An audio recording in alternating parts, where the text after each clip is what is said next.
سحری روز شنبه زنها عطریات آماده کرده خود را برداشته به سر قبر آمدند و سنگ را از سر قبر غلطیده دیدند.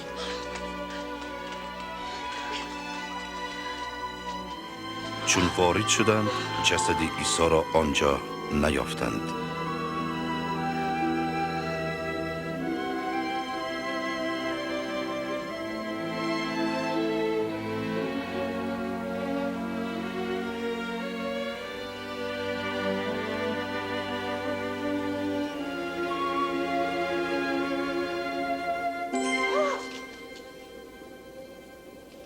چرا زنده را میان مردگان می جویید؟